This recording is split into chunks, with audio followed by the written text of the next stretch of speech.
Good morning students.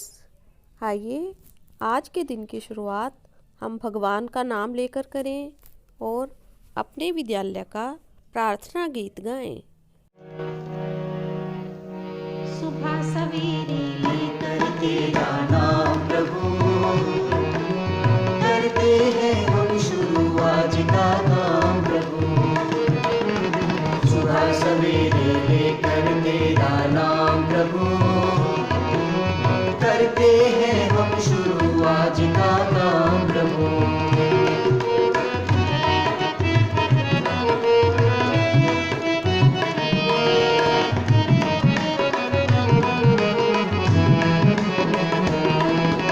शुद्ध भाव से तेरा ध्यान लगाए हम, विद्या का वरदान तुम्हीं से पाए हम। शुद्ध भाव से तेरा ध्यान लगाए हम, विद्या का वरदान तुम्हीं से पाए हम। विद्या का वरदान तुम्हीं से पाए हम। तुम्हीं से है आगाज तुम्हीं अंजाम प्रभु, करते हैं हम शुरू आज का काम प्रभु।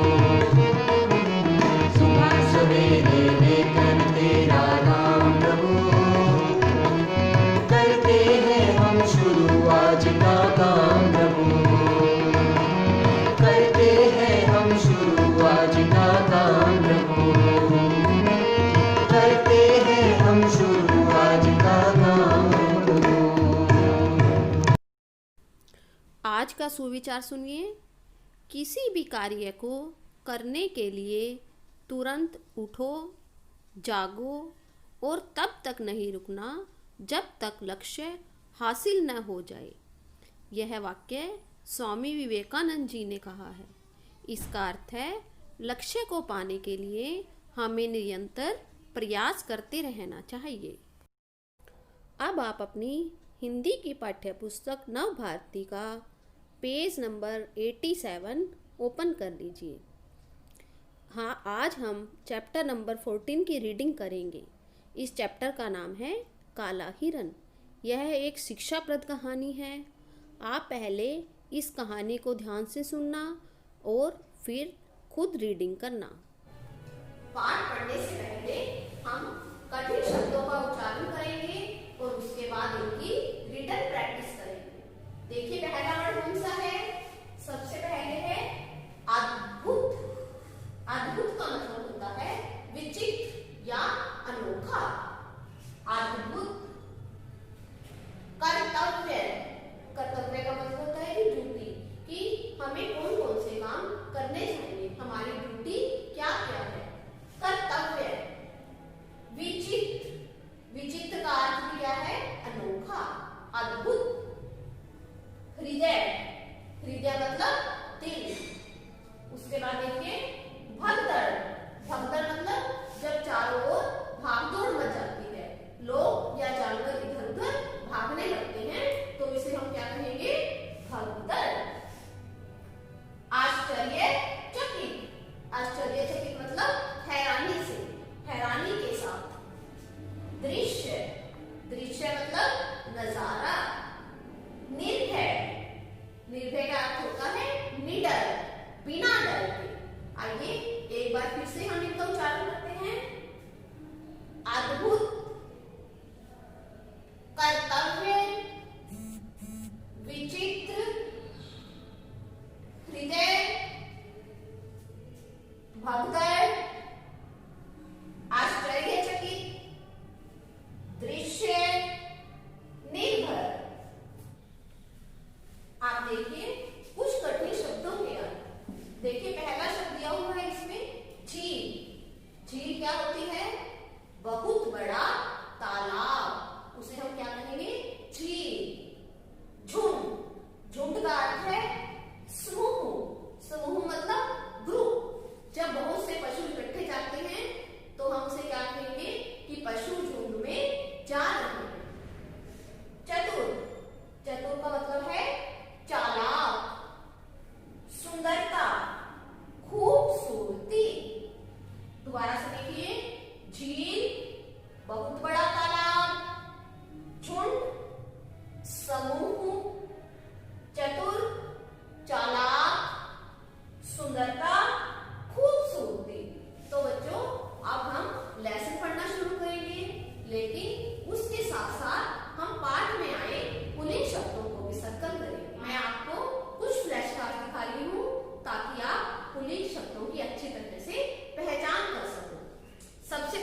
देखिए, ये देखिए, यह क्या है?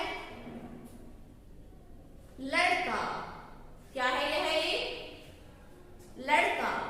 और इसके हाथ में क्या है? बल्ला। तो लड़का और बल्ला दोनों क्या है? पुल्लिंग शब्द है। और एग्जांपल देखिए, हवाई जहाज। क्या चीज है ये? हवाई जहाज। तो हवाई जहाज को कैसे बोलोगे? हवाई जहाज आकाश में उड़ गया। तो ये भी क्या है? पुल्लिंग, क्योंकि इसे भी हम पुल्लिंग शब्दों की तरह बोलते हैं। उसके बाद ये देखिए, ये किसका चित्र है? हाथी का। हाथी। हाथी भी क्या है? पुल्लिंग। उसके बाद है पपीता। क्या है ये? पपीता। तो ये सारे शब्द जैसे हाथी, लड़का, बल्ला, पपीता, हवाई जहाज, ये सारे शब्द पुरुष जाति का बोध करवा रहे हैं। तो ये सब पुल्लिंग शब्द हैं। तो बच्चों, पुरुष जाति का बोध कराने वाले शब्द पुल्लिंग कहलाते हैं। देखिए बच्चों, जो शब्द पुरुष जाति से संबंधित होते हैं, जो पुरुष जाति का बोध करवाते हैं, वे क्या होते हैं? पुल्लिंग शब्द। जैसे बंदर, घोड़ा, लड़का आदि। अब आप अपनी बुक का पेज नंबर 87 ओपन कर लीजिए। हम रीडिंग करना शुरू करते हैं। ये देखिए, पेज नंबर 87। एक घना जंगल था। उसी जंगल के बीचों बीच एक झील थी। झील का अर्थ है एक छोटा तालाब। सभी जानवरों को पानी पीने के लिए झील पर आना पड़ता था। इसी जंगल में हिरणों के कई झुंड थे। देखिए बच्चों, जो वो जंगल था उसमें हिरणों के कई झुंड थे। झुंड मतलब समूह। वो जो हिरण थे वो समूह में रहते थे। जो पशुओं का समूह होता है उसे हम क्या कहते हैं? झुंड। इन हिरणों का एक नेता था जो काले रंग का था। नेता मतलब लीडर, जो सबका नेतृत्व करता था। जंगल में इसका एक छोटा सा परिवार था। काला हिरन, उसकी पत्नी और 2 बच्चे। देखिए, जो हिरणों का नेता था वह काले रंग का था और उसके परिवार में देखिए कौन कौन था? काला हिरन था, उसकी पत्नी थी और 2 बच्चे थे। काला हिरन देखने में अद्भुत लगता था। अद्भुत मतलब वो देखने में बड़ा विचित्र था। उसकी चमकीली लाल लाल आंखें बहुत सुंदर थी। वह बुद्धिमान भी था। झुंड को अपने नेता पर विश्वास था। नेता भी जी जान से अपने कर्तव्य का पालन करता था। देखिए, जो काला हिरन था वह बड़ा बुद्धिमान था। बुद्धिमान मतलब बड़ा समझदार था। और सभी और जो झुंड के लोग, झुंड में जो बाकी पशु थे, उन्हें अपने नेता पर यानी काला हिरन जो था उस पर सभी हिरन बहुत विश्वास करते थे। और नेता भी अपने कर्तव्य का अच्छी तरह से पालन करता था। कर्तव्य मतलब अपनी जिम्मेदारी का। अब जो भी उसे काम दिए हुए थे, जो भी नेता की एक जिम्मेवारी होती है, वह उनका अच्छी तरह से पालन करता था। अब देखिए, हम इसमें से पुल्लिंग शब्द देखते हैं। सबसे पहले देखिए, जंगल। जानवरों पानी, ये देखिए जंगल दोबारा से फिर आया है। हिरनों, नेता, ये देखिए हिरन, नेता, ये सभी शब्द पुल्लिंग है। आप इन शब्दों को अपनी बुक में सर्कल कर लेना। एक दिन विचित्र घटना घटी। एक दिन जंगल में बहुत अजीब सी बात हुई। देखिए क्या बात हुई थी। एक राजकुमार शिकारियों के साथ जंगल में शिकार के लिए आया। काफी खोज करने पर भी उनके हाथ कोई शिकार ना लगा। देखिए एक राजकुमार शिकार करने के लिए जंगल में आया था, लेकिन उसे काफी देर तक कोई भी शिकार नहीं मिला। यानी उसे कोई भी पशु नहीं मिला जिसका वह शिकार कर सके। दोपहर हो चुकी थी, सूरज तप रहा था। यानी दोपहर के समय सूरज बहुत तेज चमक रहा था। प्यास के मारे उनका बुरा हाल था। एकाएक उन्हें झील दिखाई दी। उन्होंने पेट भर पानी पिया और पेड़ों की घनी छाया देखकर वे रुक गए।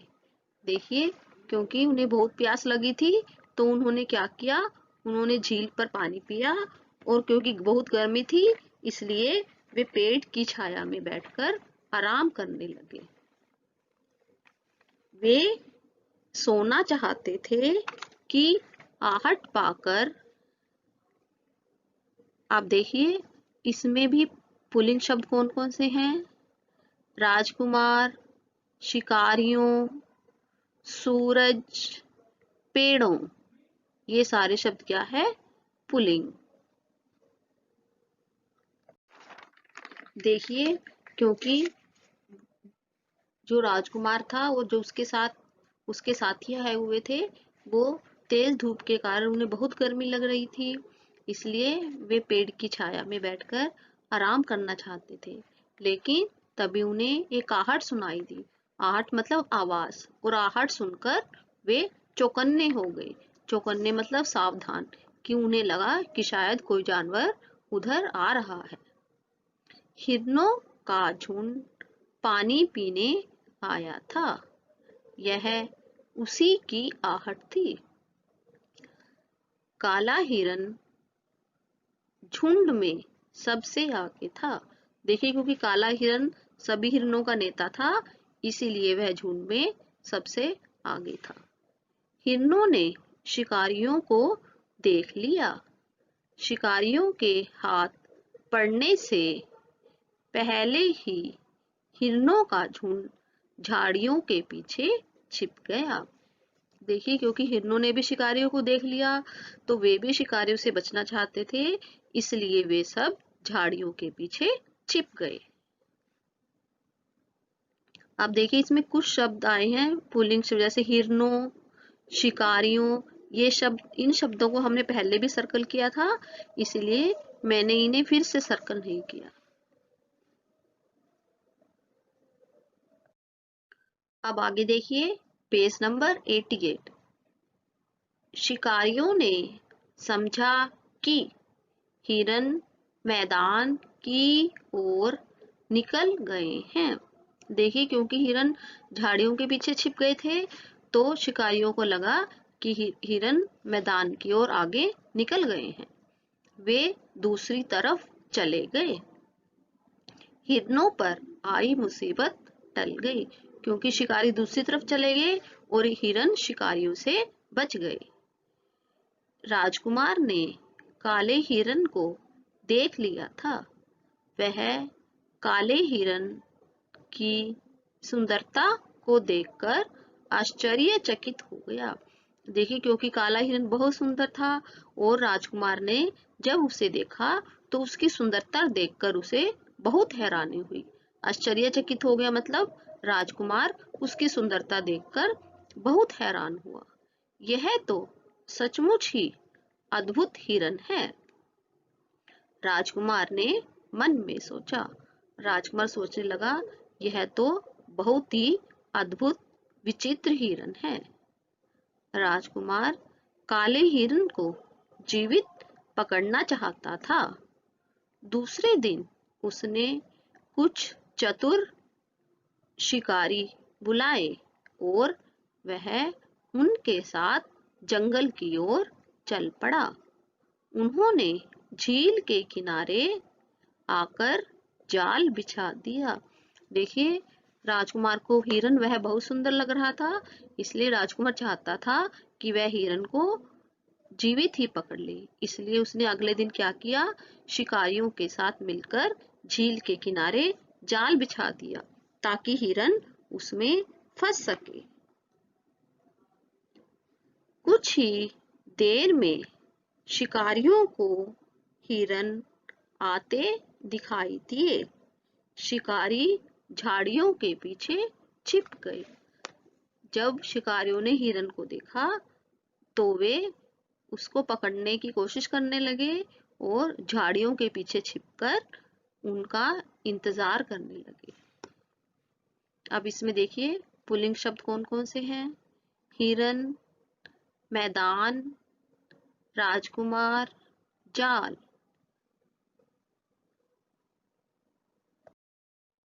आइए अब हम आगे कहानी पढ़ते हैं कि हिरन किस तरह उस जाल में फंस जाता है। हिरनों का झुंड झील की ओर बढ़ा। काला हिरन झुंड के आगे आगे चल रहा था। वह नेता जो था। शिकारियों को देखकर हिरनों में भगदड़ मच गई। देखिए, हिरनों के झुंड ने जब शिकारियों को देखा तो वे इधर उधर भागने लगे। भगदड़ मच गई मतलब वे इधर उधर भाग दौड़ करने लगे। उसी भगदड़ में काला हिरन जाल में फंस गया। ये देखिए, ये काला हिरन है और ये जाल में देखिए किस तरह वह फंस गया था, क्योंकि शिकारियों ने वहां पर जाल बिछा दिया था। काले हिरन को जाल में फंसा देखकर बाकी हिरन भी रुक गए। सारे हिरन घेरा बनाकर काले हिरन के पास आकर खड़े हो गए। देखिए, ये देखिए, ये काला हिरन है, यह जाल में फंस गया है और जो बाकी सब हिरन थे वे उसके आसपास घेरा यानी सर्कल बनाकर खड़े हो गए, क्योंकि वे अपने नेता से बहुत प्यार करते थे और उन्हें लग रहा था कि उनका नेता जाल में फंस गया है और हम इसे कैसे बचाएं। क्योंकि जिस तरह आप देखिए अपने मित्रों से, अपने घर के लोगों से प्यार करते हैं, उसी तरह जानवरों में भी एक दूसरे के लिए प्यार की भावना होती है। तो बच्चों, अभी हमने पढ़ा था कि जब हिरन जाल में फंस जाता है तो बाकी हिरन भी वहीं उसके आसपास खड़े हो जाते हैं, क्योंकि वे अपने नेता से बहुत प्यार करते थे और वे उसे छोड़कर नहीं जाना चाहते थे। और यह जानवरों की एकता का एक अद्भुत दृश्य था कि सभी जानवर भी अपने आप को एक मानते हैं, उनमें भी एक होने का भाव होता है। उसी समय हिरनी झुंड से बाहर निकली। उसकी आंखें आंसुओं से गीली थी। देखिए, जो हिरनी थी वह झुंड से बाहर निकली। जब उसने देखा कि हिरन को पकड़ लिया है जाल, वो जाल में फंस गया है, तो वह बहुत दुखी हुई और उसकी आंखें आंसुओं से गीली हो गई, मतलब उनकी आंखों में आंसू आ गए। वह धीरे धीरे हिरन के पास आई और प्यार से उसे सहलाने लगी। मूक पशु कहता भी क्या। मूक का अर्थ होता है कि चुपचाप। देखिए, क्योंकि पशु बोल नहीं सकते, वो सिर्फ अपने आप को, जो उसके मन की बात थी वो हिरन को नहीं बता सकती थी। वह केवल उसके पास आकर चुपचाप खड़ी हो गई और उसे प्यार से सहलाने लगी। राजकुमार भी थोड़ा आगे बढ़ा। उसे विश्वास था कि उसके पास जाने से हिरनी भाग खड़ी होगी। देखिए राजकुमार वहीं पर खड़ा था और वह यह पूरा दृश्य देख रहा था। तो वह थोड़ा आगे आया। उसे लगा कि उसे देखकर हिरनी डर जाएगी और वहां से भाग जाएगी, किंतु ऐसा नहीं हुआ। हिरनी उसी तरह खड़ी हिरन को सहलाती रही, क्योंकि वह हिरन को छोड़कर नहीं जाना चाहती थी। वह राजकुमार को देखकर भी वहां से हिली नहीं, वह वहीं पर खड़ी रही। छोड़ दो इसे, एकाएक राजकुमार ने आदेश दिया।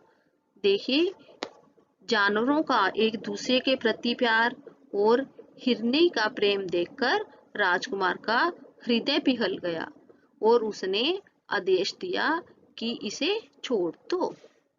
जानवरों की एकता और हिरन के प्रति प्यार देखकर राजकुमार का हृदय पिघल गया। देखिए, सभी जानवरों में बहुत एकता थी और हिरनी का हिरन के प्रति प्यार भी था। तो यह सब देखकर राजकुमार का दिल पिघल गया, यानी राजकुमार को उन पर बहुत दया आई और उसने काले हिरन को छोड़ने का आदेश दिया। काले हिरन को छोड़ दिया गया। देखते देखते हिरनों का झुंड आंखों से दूर हो गया। देखिए, क्योंकि काले हिरन को जाल में से मुक्त कर दिया था, तो सभी जानवर वहां से दूर चले गए। राजकुमार और उसके साथी वापस लौट आए। उन्होंने, क्योंकि हिरन को आजाद कर दिया था, तो अब वे वहां से वापस आ गए। रात को राजकुमार ने एक सपना देखा। सपने में वही काला हिरन राजकुमार के बगीचे में आया। राजकुमार की आंखें खुल गईं। दिन निकलने वाला था। राजकुमार ने खिड़की खोलकर बाहर देखा। सचमुच काला हिरन और हिरनी बगीचे में खड़े थे। देखिए, जानवर भी प्यार की भाषा समझता है, क्योंकि राजकुमार ने हिरन को आजाद कर दिया था, इसलिए वे फिर से राजकुमार के बगीचे में आए। तो राजकुमार ने पहले सपना देखा था कि हिरन उनके बगीचे में खड़ा है, और जब वह सुबह उठा तो उन्होंने देखा कि सचमुच काला हिरन और हिरनी उनके बगीचे में खड़े हुए थे। राजकुमार तुरंत बगीचे में गया। उसने हिरन हिरनी को प्यार से पुचकारा। कुछ देर तक दोनों राजकुमार के पास ही खड़े रहे। ये देखिए, ये काला हिरन है और ये हिरनी है। ये दोनों राजकुमार के बगीचे में आए थे और राजकुमार उन्हें बहुत प्यार करता है। फिर छलांग लगाकर जंगल की ओर भाग गए। उस दिन के बाद वे दोनों प्रतिदिन राजकुमार के बगीचे में आने लगे। कुछ दिन बाद राजकुमार राजा बन गया। राजा बनते ही उसने जंगली जानवरों के शिकार पर रोक लगा दी। जंगल के सभी जानवर निर्भय होकर सुख से रहने लगे। निर्भय मतलब बिना डर के। देखिए, जब राजकुमार राजा बना तो उसने सभी को आदेश दिया कि अब जानवरों का शिकार नहीं किया जाएगा, क्योंकि शिकार करना एक बहुत गलत बात है। अगर हम जानवरों का शिकार करेंगे तो जंगल से जानवर ही खत्म हो जाएंगे और जानवरों में भी एक दूसरे के प्रति प्यार की भावना होती है। देखिए, जब ये राजकुमार से मिलने हिरन और हिरनी हर रोज बगीचे में आने लगे। इस तरह देखिए किस तरह इस कहानी से पढ़कर आपको पता चला कि जानवरों का प्यार देखकर राजकुमार का भी हृदय पिघल गया। तो बताइए, इस कहानी से हमें क्या संदेश मिला? पशु पक्षियों में भी अपनेपन व एकता की भावना होती है।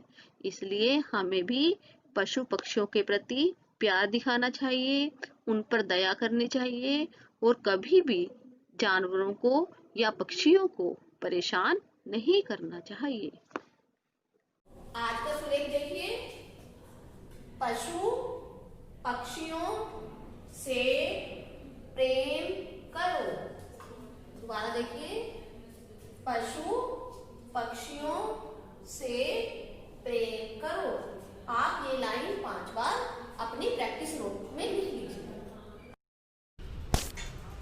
आप इस चैप्टर की अच्छी तरह से रीडिंग करना और कठिन शब्दों की रिटन प्रैक्टिस कर लेना। Thank you.